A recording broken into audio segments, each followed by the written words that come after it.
Donald Trump pretty much bankrupted the USFL by saying we're going to go head to head with the NFL instead of trying to build a spring sports league.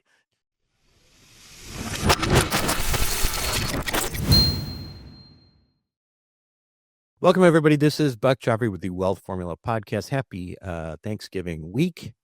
And this week, because it is a holiday weekend, football and all that kind of stuff that goes along with it, we're going to talk about the economics of sports. And if you're a sports fan like me, you're going to really like this. I really had fun with this interview. Actually, it was just like me asking a bunch of questions I always had. But anyway, before we get to that, I want to give you my 2 cents. One of the most important elements that I think there is to financial success in anything, and that is conviction.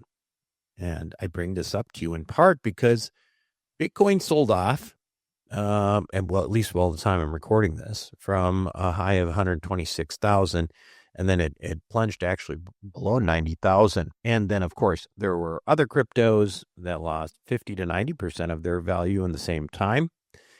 It was a bit of a bloodbath. It's been called a bloodbath, and it is a bloodbath. And of course, there are some who are declaring Bitcoin dead again. And you know what? I might even believe them if I hadn't seen the same story, at least I'd say, I don't know, maybe 4 or 5 times over the past, 8 years, 9 years, whatever. True Bitcoiners, though, have a tremendous belief in what Bitcoin means to the world and where this is headed.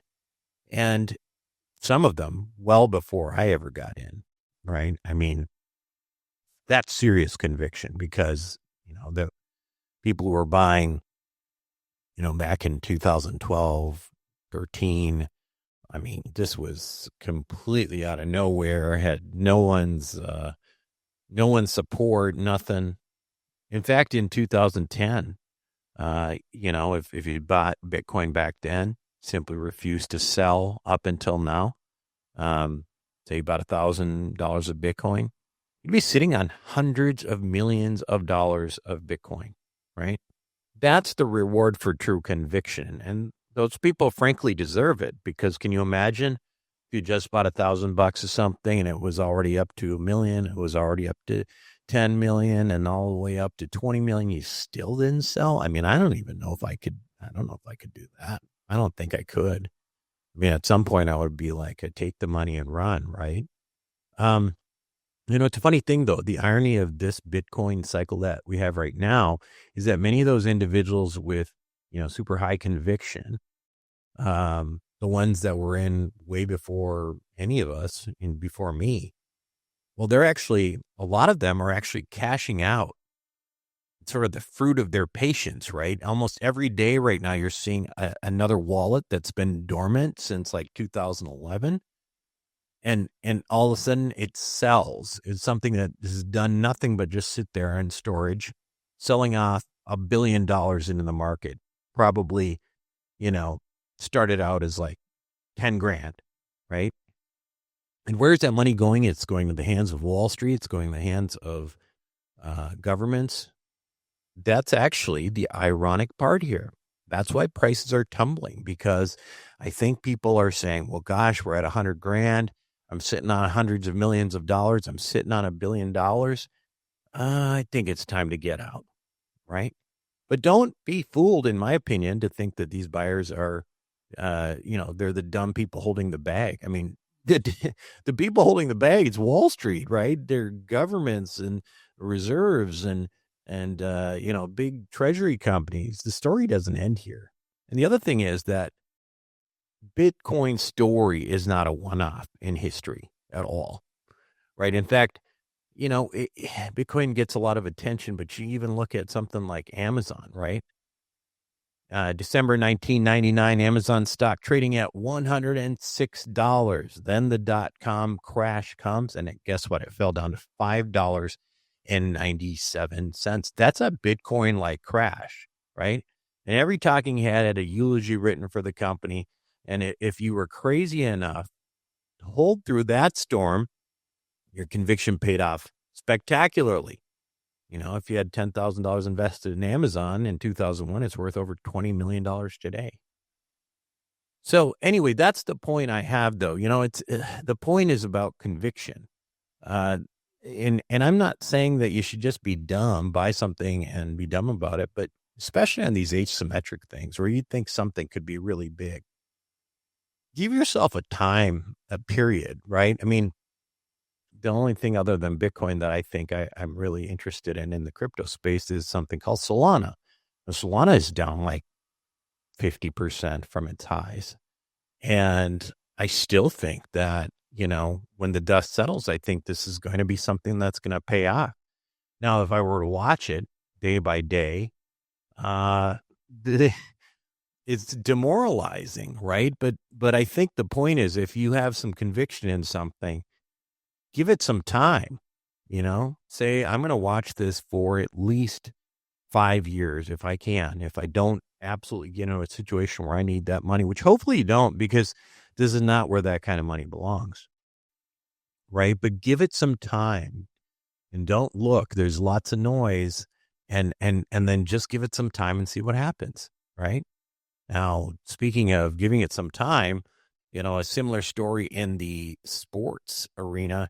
In 1920, George Halas, I think it was Papa Bear, right? George Papa Bear Halas bought the Chicago Bears franchise for $100. Yep, $100. Now, the Halas family could have taken profits countless times, and they lived through lots of bad times, depressions, World War, a dozen recessions, 5 or 6 league restructurings, labor disputes, player strikes, decades of bad seasons. And maybe anybody else would have bailed at some point if they'd made, millions of dollars from the $100, but they didn't. And the Chicago Bears, as much as I don't like the Chicago Bears, are valued over $6.3 billion. Now, these stories ultimately, they're, different time periods, different industries, but same lesson, conviction. It's one of the most profitable assets you can own, or attributes at least. Maybe it's not an asset. I don't know. And that's a message I want to leave you before we get into the topic of today, which is the economics of professional sports. Now, most people think of sports in terms of touchdowns, rivalries, Super Bowl rings, all that kind of thing. But the truth is, professional sports is one of the greatest wealth creation machines in American history. And few people understand those engines better than our guest this week. He's one of the clearest, most respected voices of sports economics today. And he's going to break it all down for us. We talk salary caps, streaming deals, team valuations. We talk about the Green Bay Packers and why they're owned by the city of Green Bay instead of owners, all that kind of stuff that you might have wondered about, but you never really knew. So if you're a sports fan, enjoy it, and happy Thanksgiving. We'll have that interview for you right after these messages. Wealth Formula Banking is an ingenious concept powered by whole life insurance. But instead of acting just as a safety net, the strategy supercharges your investments. First, you create a personal financial reservoir that grows at a compounding interest rate, much higher than any bank savings account. As your money accumulates, you borrow from your own bank to invest in other cash-flowing investments. Here's the key. Even though you've borrowed money at a simple interest rate, your insurance company keeps paying you compound interest on that money, even though you've borrowed it. Net result, you make money in 2 places at the same time. That's why your investments get supercharged. This isn't a new technique. It's a refined strategy used by some of the wealthiest families in history, and it uses century-old, rock-solid insurance companies as its backbone. Turbocharge your investments. Visit wealthformulabanking.com. Again, that's wealthformulabanking.com. Welcome back to the show, everyone. Today, my guest on Wealth Formula Podcast is Dr. Victor Matheson, professor of economics and accounting at the College of Holy Cross. He's a leading authority on sports economics, studying everything from the financial impact of mega events like the Olympics and World Cup to the inner workings of professional sports leagues, lotteries, and public finance. Welcome to the show. How are you? Well, thanks for having me. Great. Always happy to talk some sports economics. Oh gosh, this is interesting. I'm a huge sports fan, especially NFL, and so instead of talking personal finance, without any sports in it. This is definitely a welcome for me. So, Victor, let's start with this. Most of us who are big sports fans, we're really driven by the idea of the emotion, the entertainment. Taking a step back from your perspective, how should we look at this whole ecosystem of sports as an economic system? Well, first of all, it's both bigger and smaller than you would imagine. So if we think of the NFL generates more revenue than any sports league in the world. This year, it'll come in somewhere around $22-ish billion. That certainly seems like a lot of money. On the other hand, Sherwin-Williams Paint Store comes in at about that same sort of revenue. I on many podcasts talking about paint, right? If we talk worldwide, all the sports leagues all put together, we're talking about maybe 100 billion or so, maybe 120 billion, roughly the same size as Johnson and Johnson. So, it's a big industry. It's billions with a B, but it's also a tiny percentage of the total amount of economic being generated every year, and so we can easily get ahead of ourselves and say, well, it's the biggest company in the world, the NFL. It's not even 500. Interesting. So let's talk a little bit about this, how value is created in these leagues. So you said professional leagues are built on the economics of controlled scarcity. So talk a little bit about that, if you would, how this scarcity model drives value and protects profitability. Right. So let's compare a Walmart to the NFL, right? So Walmart takes a look at all these potential places that you could put a Walmart, and they say, oh, this would be a good one. And a Walmart goes in, and now that Walmart's generating economic impact and generating revenues for the company and all these sort of things. Now let's look at the NFL, right? The NFL does the same thing. They said, hey, let's look at Las Vegas. Would that be a good place for a team? Is London going to be a good place for a team? And they look at those. But here's the deal. If Walmart looks at 50 places and says, hey, these 35 would be good places, they're not going to just pick the best one for a franchise. They're going to put Walmarts in all of those, right? The NFL, on the other hand, very specifically is saying, we actually don't want to put an NFL franchise in every place that we could make a profit in, because we want to be in a world where there are fewer NFL franchises than there are cities that want them. And that generates demand for this. Walmart can't do that, because if Walmart doesn't put in a franchise somewhere, Target's going to come in instead. That's not going to happen in the NFL because there's no other competitor to that. So they can actually restrict the number of franchises they have, which means that every franchise is selling at a super premium price. These are, at the lowest end, we're talking $5, $6, $7 billion franchises now. They could sell multiple new expansion franchises, but they choose not to maximize the value of those existing franchises. It's been a while, actually, since the NFL expanded the league. And I'm curious, what is it that drives them ultimately to do that? I mean, again, you just mentioned there's this whole scarcity issue. I mean, what do you think are sort of the limitations, or sort of the points at which they say, well, gosh, maybe we do move to London, or maybe we do that? Like, do you have a sense of that? Yeah, so a couple of things they want to do. So first of all, one of the big things that all of the leagues in the United States have done is they want to be a big enough league to make sure that they cover all of the good spots, or most of the good spots for a team. You don't want to leave enough good team locations that a rival league could come and start to challenge you, right? So thinking back to the 1950s, one of the most important sports leagues ever to come about in the United States actually never even existed. And this league is what was called the Continental League. And the Continental League in the 1950s arose as a challenger to Major League Baseball.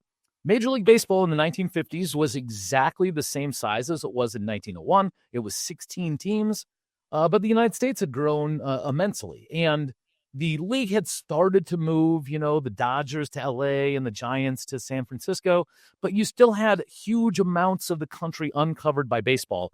And so this Continental League came about as an idea saying, you know what, we can take on Major League Baseball by putting franchises in places that it doesn't exist. And they said, oh, here's our new 8-league team. And the way Major League Baseball responded to that is before Continental Baseball could even start existing, it said, oh, yeah, well, we're going to put a team in Minneapolis. We're going to put a team in Houston. We're going to put teams in these cities that the Continental Baseball Association was going to go into. And therefore, Continental Baseball never got into existence because Major League Baseball expanded into those locations. And everyone has taken that hint. You need to be big enough to make sure that every place with a good chance at having a team, or at least most of them, are covered so that there's 8, 10, 12 cities out there, a big enough footprint that you could have your own new league. Do that. So, I mean, if you look at the NHL, if you look at NBA, Major League Baseball, NFL, all about 30 teams. There's about 30 or a few more big cities. But what's very important is there's not 10 or 12 big cities out there without NFL teams, without football teams that a rival league could move into that space.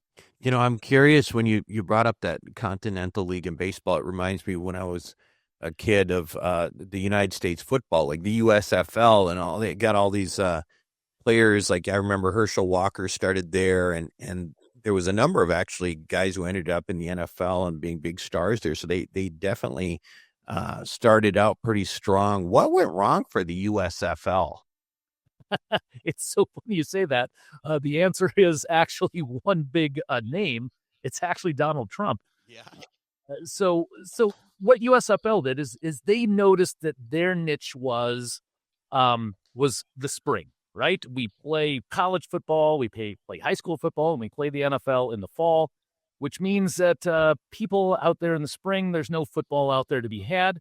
And the USFL said, we could move into this market. So first of all, we're going to move into the spring where there's not a rival. Second of all, we're going to take at least some cities where there's not active football teams either. Places like Birmingham, right? So in any case, what happened there is the USFL kind of got its ego kind of got ahead of itself. And it said, hey, now that we've established ourselves in the spring, we do have some big stars like Herschel Walker, like Doug Flutie, some of these others. We're going to try to take the NFL on head-to-head, and we're going to move from the spring to the fall. And the other thing they did that was very important is they filed a lawsuit against the NFL, saying that the NFL was engaging in antitrust activity that was keeping this rival league down. It was keeping them off TV by using their market power with some of the broadcasters. It was using its market power with stadiums to keep these teams out.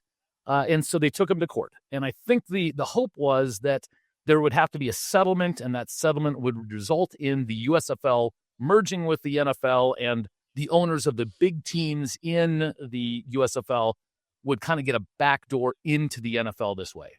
As it turns out, the court, in fact, did find in favor of the USFL. They said, yes, the NFL is engaging in illegal antitrust activity, but they also said, you guys are insane going against the NFL in the fall. There was no way you're going to make it. So even though the NFL was found guilty, the jury only awarded $1 of damages. Technically, in antitrust cases, that's tripled. So they actually were awarded $3 in damages, and the league basically folded the next day. They won their lawsuit, but they folded the next day. But of course, the owner that had most importantly pushed the league to go head-to-head against the NFL was the owner of the New Jersey team, the Generals. New Jersey Generals, right. And it was Donald J. Trump. Donald Trump. So Donald Trump pretty much bankrupted the USFL by saying we're going to go head-to-head with the NFL instead of trying to build a spring sports league. Now, to be fair to Donald Trump, which I don't necessarily want to be, but to be fair to him, There's no guarantee that the USFL would have made it as a spring league either. But I think anyone, again, a jury looking at this said there was just no chance of that league surviving against the NFL if you try to go head to head in the fall.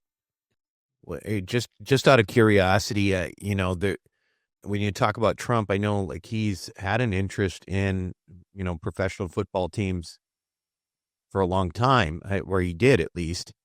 There's a certain politics that goes into buying an NFL team as well, right? Right. So the NFL is a partnership, which means that they can choose who they decide to partner with. And the presumption was in the 1980s when Donald Trump was trying to become an NFL owner that Donald Trump neither had the money nor had the friendships among other NFL owners to get into that very exclusive club. And so, again, he was able to get into the USFL because it was a much lower buy-in in terms of cost. The USFL owners couldn't be as picky about who they wanted as fellow partners. And again, I think Donald Trump saw the USFL as a way to potentially get in to the NFL through the back door through this lawsuit and by moving directly in the fall, because the jury just didn't find that there was any plan by which the USFL teams could have ever become profitable going head-to-head in the fall against the NFL. Let's talk a little bit about sort of valuations, because what's interesting is, you've talked about scarcity and, the way that the leagues have manipulated that to make sure that the values continue to grow. But at some point in the last 30, 40 years, the numbers just really skyrocketed, right? Where these football teams, it wasn't a straight line in terms of how much they were worth. What went into that massive inflection of valuation? So first of all, I think you're exactly right. There has been this massive inflection. So I've been teaching sports economics since the 1990s, and the 1990s were kind of at the end of an era where this was really one of the sayings back in the 70s, 80s, and even as late as the early 90s, that if you want to become a millionaire, start out a multimillionaire and then buy a sports team, because it was just a dumpster fire that you could just burn up cash without any hope of any sort of real return. And that changed in probably the late 80s, early 90s. That really changed. A couple things changed that. First of all, by the 90s and certainly by the 2000s, most of the big professional sports in the United States had solved lots of their labor relation problems with the athletes. So there was always this question about, do athletes have the ability to bargain with other teams?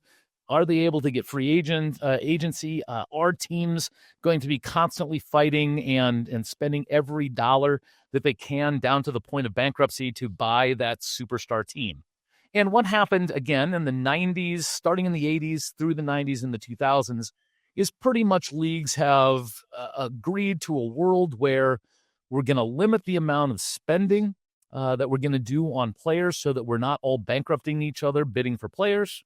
But in order to get the players to go along with that, we come to an agreement that we're going to share basically half the money with the players. And that's exactly how the NHL works, the NBA works, and the NFL works. Major League Baseball is not like that yet, and we may see, not this season, but the next one, them trying to finally join ranks with the other leagues. The question is whether we're going to see that happen without a gigantic work stoppage that, some people who are pessimistic think we may not have baseball at all in 2027. 2026 is fine, but 2027 may fall. So as soon as your costs are all covered up, that that everyone is kind of playing on a level playing field, once we know that we don't have to worry about bankrupting ourselves, we are only paying players what we're bringing in as revenue, all of a sudden, this is a fairly safe investment in a way that it never was prior to, this all dying down. A couple other things going on here as well is, of course, the country's gotten bigger.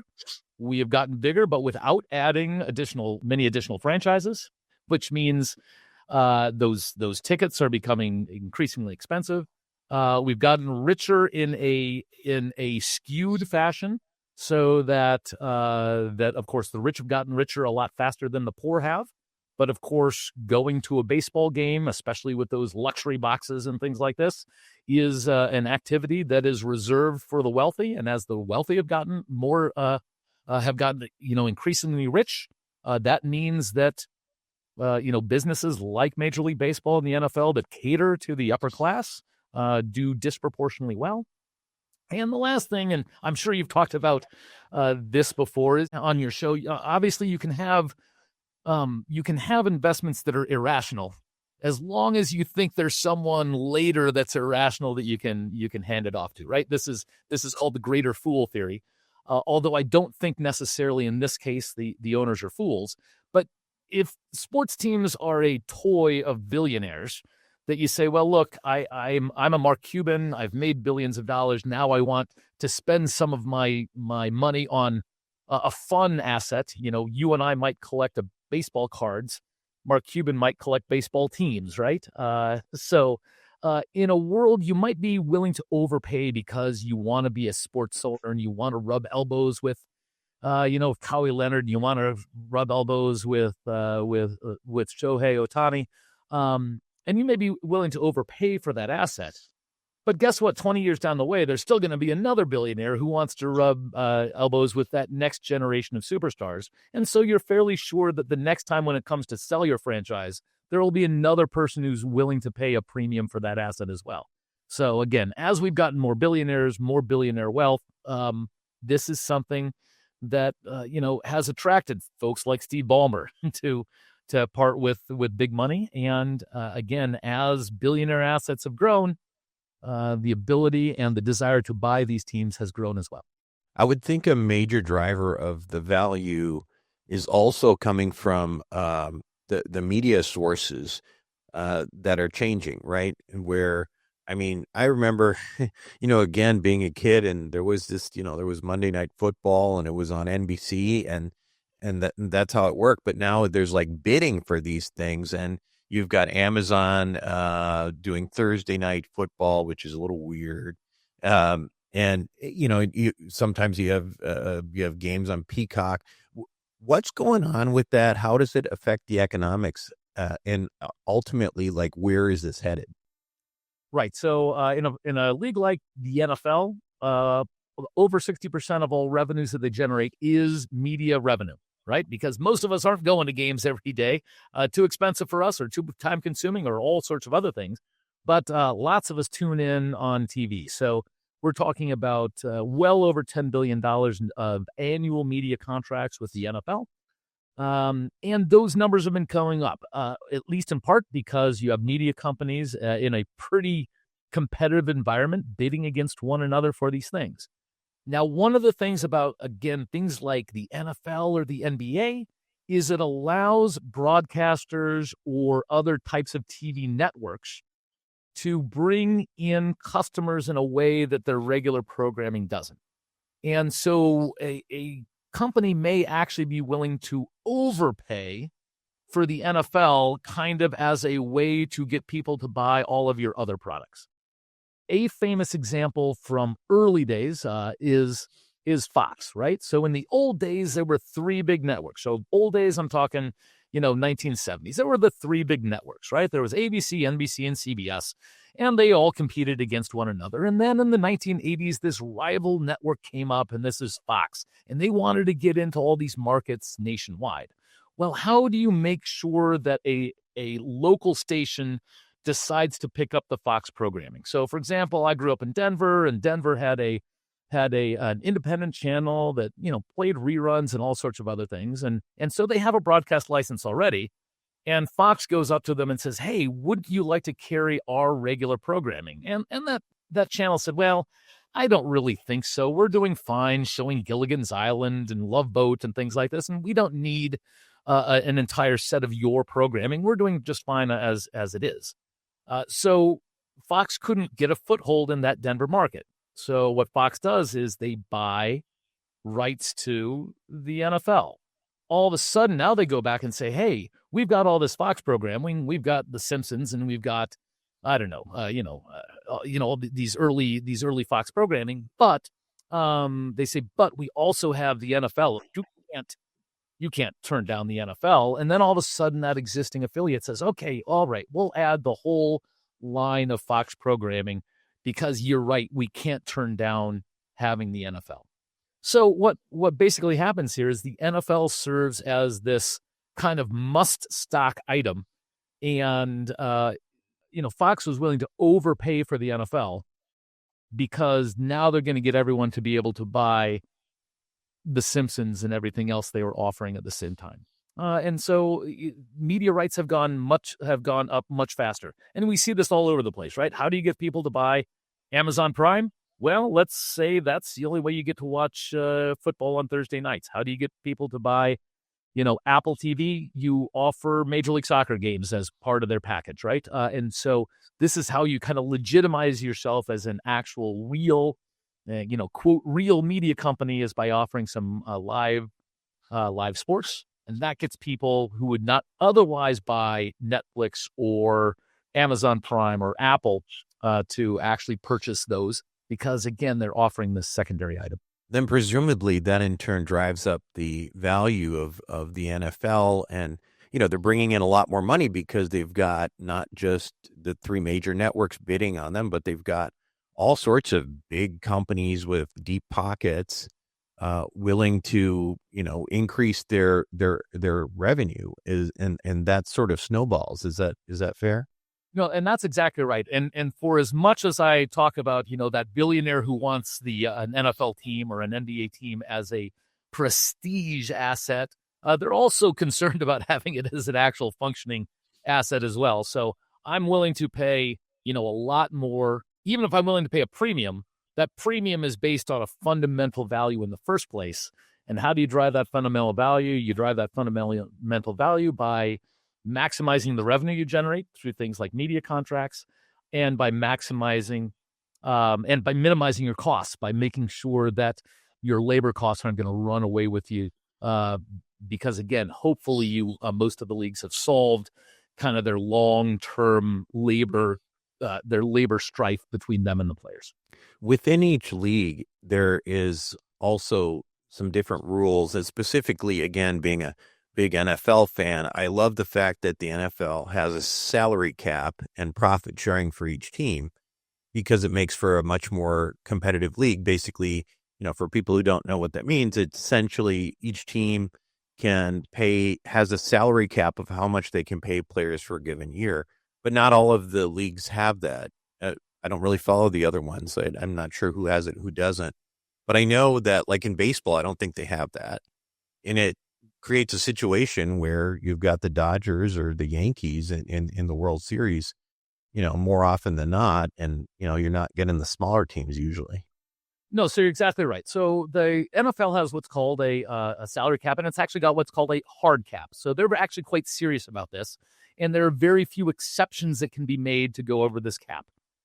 This cap is based on the total amount of revenue that's being generated by the league. And again, the cap basically is the way that they make sure that they share a fair proportion of the money with the players.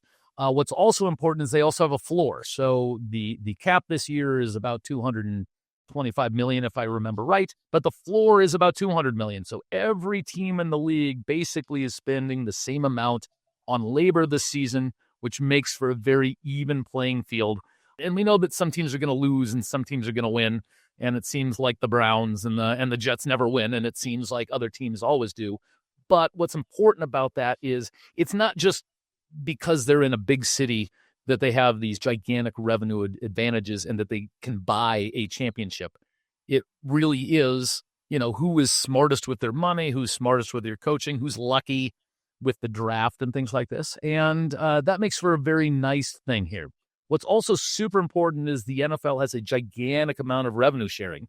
And the reason for this is every single game you watch on TV is part of a contract that's being sold by the league, not the team.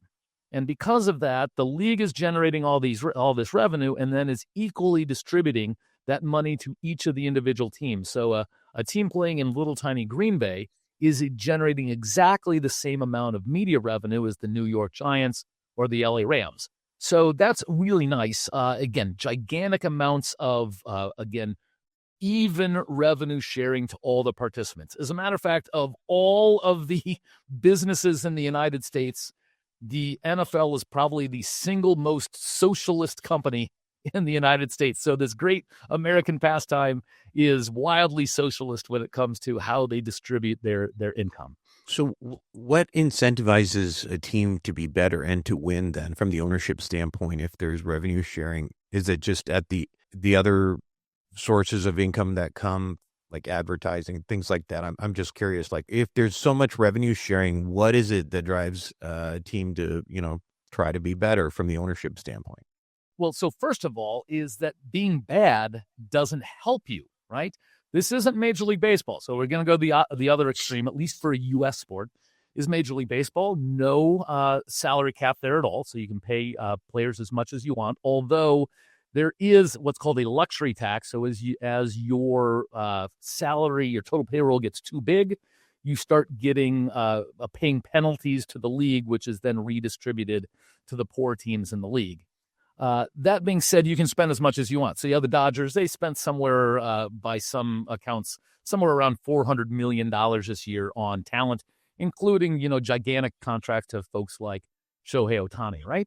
But there's also no minimum either. So if you're a team that decides, hey, we're not even going to bother to try to compete this year, you are the I don't know if I should call them the Oakland A's or the Las Vegas A's or the Sacramento A's or the traveling through the desert sort of A's for a while.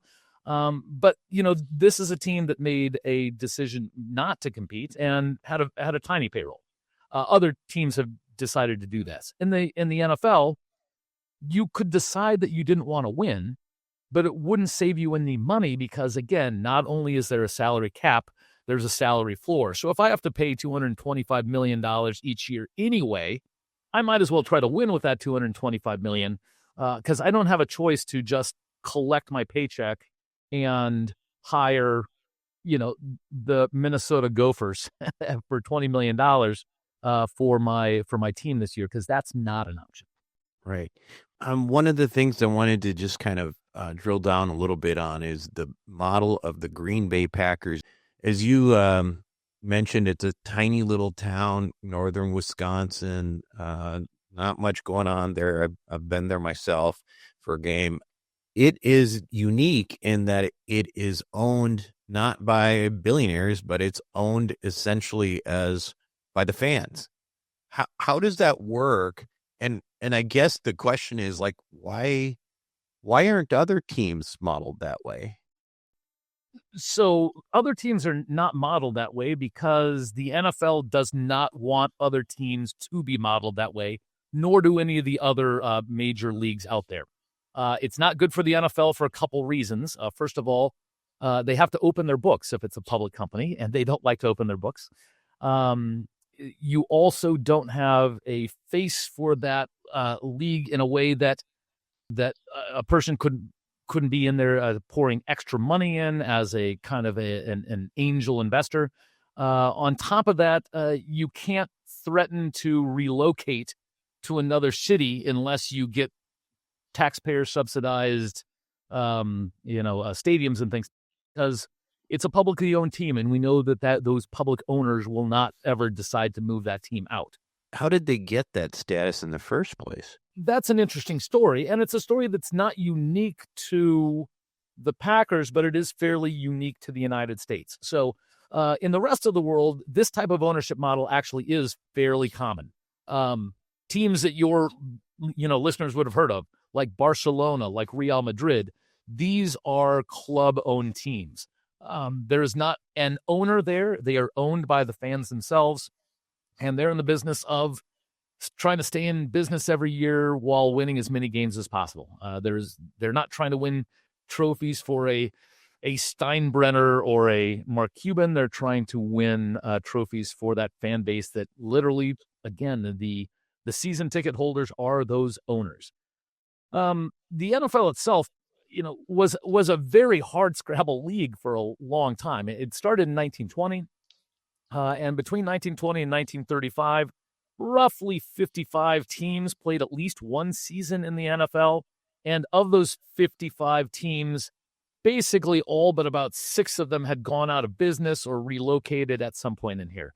This is why actually we got such a socialist a business model here, is because the owners of the big teams, the owners of the Bears, the owners of the Giants, they said, look, this league isn't going to work if we can't actually find someone to play.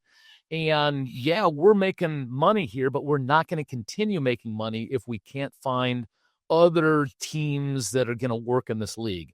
So they said, hey, we are going to be very generous. We're going to make sure that we share our revenues with the other people in our league, because we would rather have a small piece of a big pie than a big piece of a pie that is tiny or disappears completely. So that's why we ended up with this revenue sharing. And of course, they were very open to any sort of model that kept stable teams around, including a model where rather than some rich owner in Green Bay owns that team, instead it's a municipally owned team. As long as that team had stability and can form long-term rivalries and can afford to put forward a product that's gonna work on on an NFL field to make a competitive product, they were happy to kind of do whatever they needed to do, because again, this is a really tough league to be in for the first roughly 20 years with, a lot more recent successes. There's been a lot of talk, I know, about private equity entering the NFL.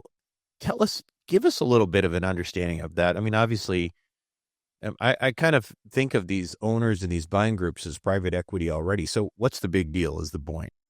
So in most sports leagues have already allow private equity and already allow ownership groups with multiple owners to own teams. So again, the Red Sox, they have multiple owners of that team. Again, Celtics, same sort of thing.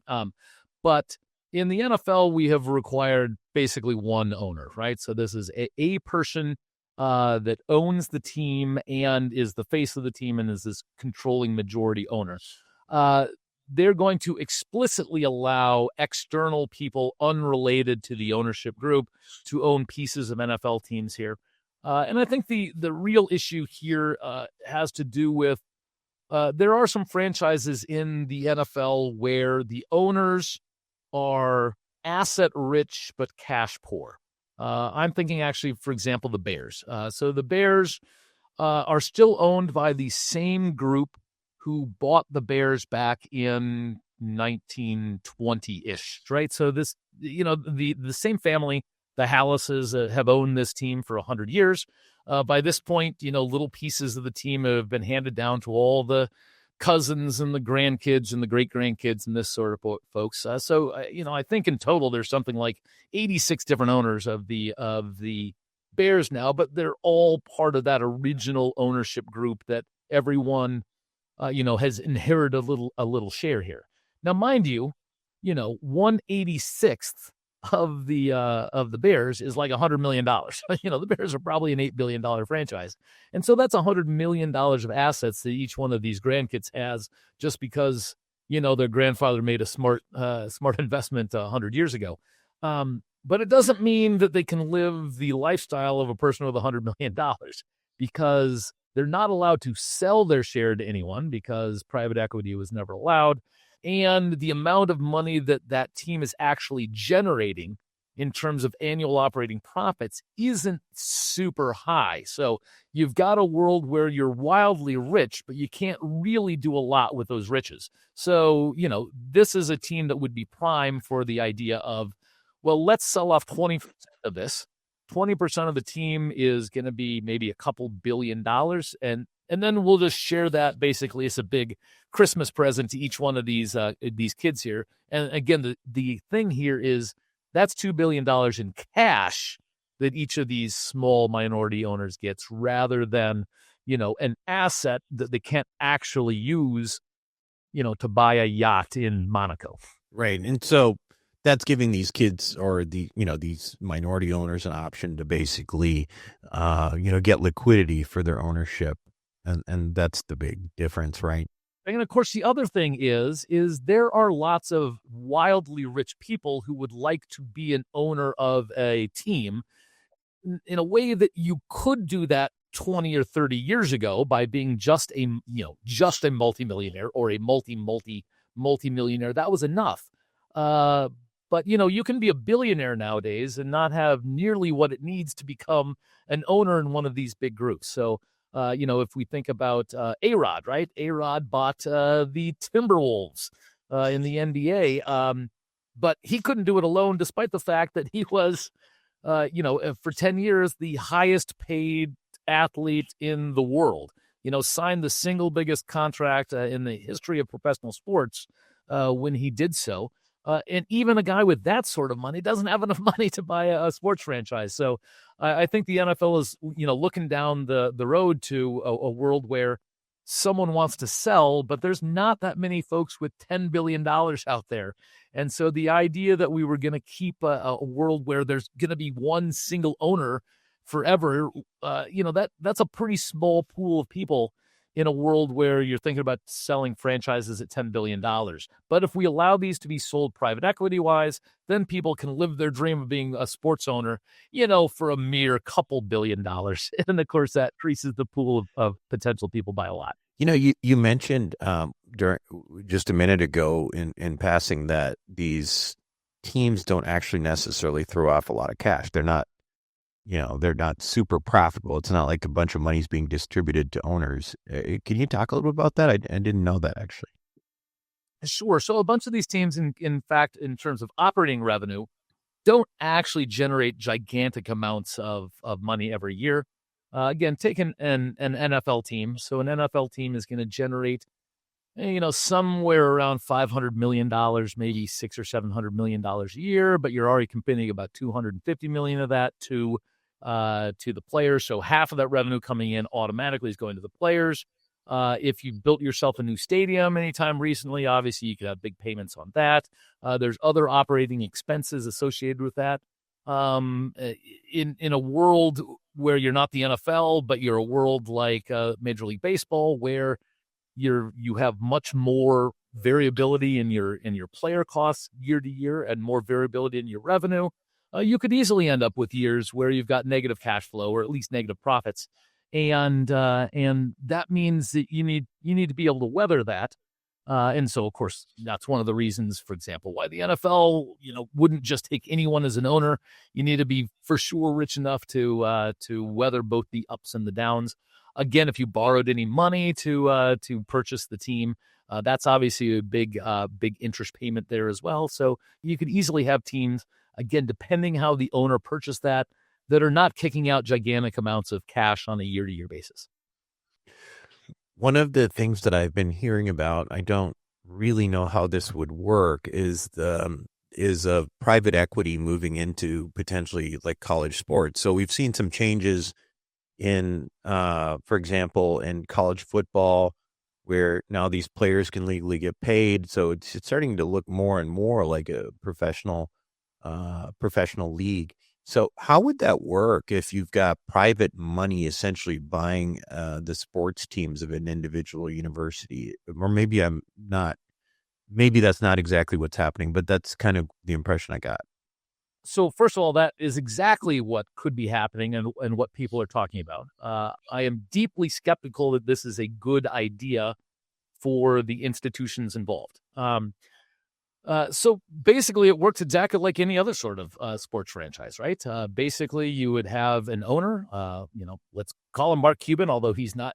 He's not talking about doing this. But imagine Mark Cuban decided he wants to buy Ohio State, right? So he comes up with $1 billion, hands over $1 billion to Ohio State, and now Mark Cuban is the recipient of any revenues being generated by the Ohio State program here. And so this works just like anything else, right? So this is basically a person bringing money in exchange for a piece of the action.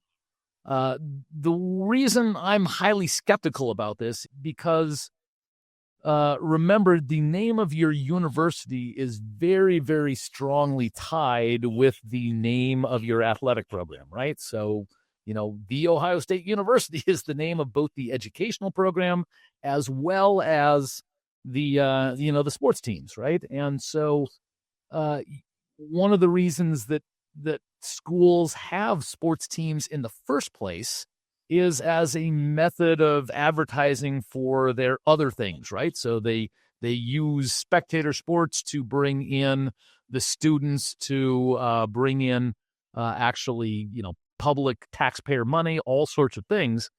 And of course, if the school controls the money from controls the athletic program as well as the academic program, then we can presume that the interests of the athletic program and the academic program are aligned. As soon as you've sold off your athletic program to an external buyer, then you have every reason to believe that the incentives of that athletic program, the incentives of the academic program are no longer aligned in a way that is useful. For example, you could have that equity person say, you know what, I'm going to make money no matter what, and I'm just going to tank all of our programs because I'm going to generate more revenue by spending less, and that's what maximizes my profit. But that may very well harm the academic side. And so if you allow, private equity to come in and they have any control over that athletic program, you basically outsourced an extremely important part of your business while still meaning that your business in the athletics is importantly tied to the other parts of your business that you haven't outsourced. And that makes me deeply concerned for anyone who would consider going down this route. Is that likely to happen, do you think? I don't think anyone who makes predictions about college sports at this point can do that with any certainty at all. It's fascinating stuff. And one last question, I guess, for you, which is, we talk about like people who own teams being, multi-billionaires. Is there any way that fans can still get a stake if they're just simple millionaires? Is that just not something that's possible? Unless you live in Green Bay, I guess. Is that pretty much non-existent? So it depends what you're interested in doing, right? So if you're a mere multi-millionaire, you're not going to become an NFL owner. You're not going to become an NBA owner, period, right? If you're very famous and a multi-millionaire, you might be able to come into an ownership group because they want you as the face of the organization, right? One example of this was George W. Bush, who came in with a very tiny ownership stake when he bought the Texas Rangers, and he owned about 2% of that team, but he was the face of that because he was the son of the president, right? And then when the Rangers did well, he made a fortune doing that as well. So the answer is generally no. But as long as your heart isn't wedded to the NFL or NBA, there are certainly options that you can come into, right? We have seen, one tier down, buying into things like the WNBA or the NWSL in women's soccer or women's basketball. Even that's become pricey nowadays. These are $100 million franchises now these days. Or you can take chances with lower level, essentially minor league soccer in the United States or elsewhere in the world. And I think you know where we're going here. So if you're a merely multimillionaire and you're a famous movie star or two, you could put your money in and buy a football or soccer team in Wales called Wrexham, right? And of course, that's exactly what Ryan Reynolds did and McElhaney. And they did not have anywhere close to NFL money, despite being famous guys, big movie stars, tens of millions of dollars in money. They're nowhere close to being NFL owner money. But guess what? They were Wrexham owner money, and they get all the fun and excitement of being an owner without needing to be a billionaire. Interesting.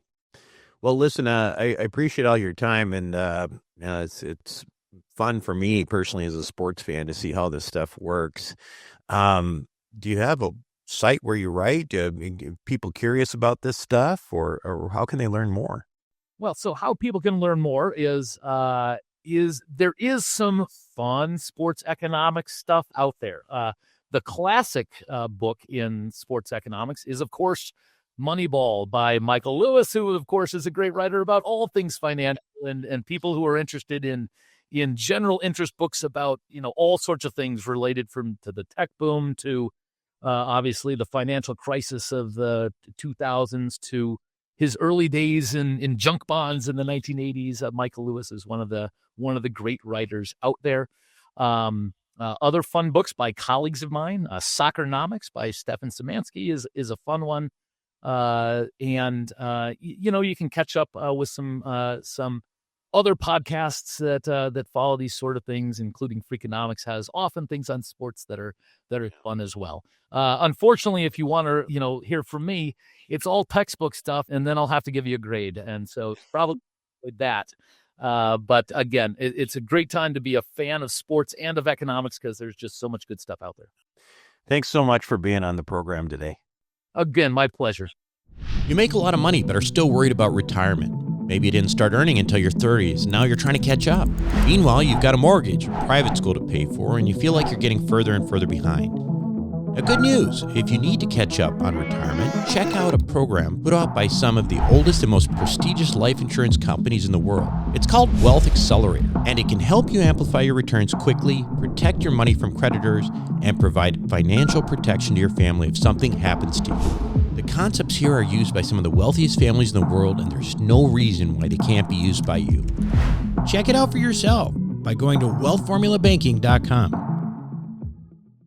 Welcome back to the show, everyone. Hope you enjoyed it. And once again, I want to just wish you a happy Thanksgiving. And thank you for, being a listener of this show. And one more thing, just a reminder, we are heading into sort of the last month or so of investment possibilities in the Investor Club. Wealthformula.com is where you go to join that group. And if you're looking for a last-minute tax mitigation type investment, make sure you sign up as soon as possible. That's it for this week on Wealth Formula Podcast. Happy Thanksgiving. This is Buck Joffrey signing off. If you want to learn more, you can now get free access to our in-depth personal finance course featuring industry leaders like Tom Wheelwright and Ken McElroy. Visit wealthformularoadmap.com.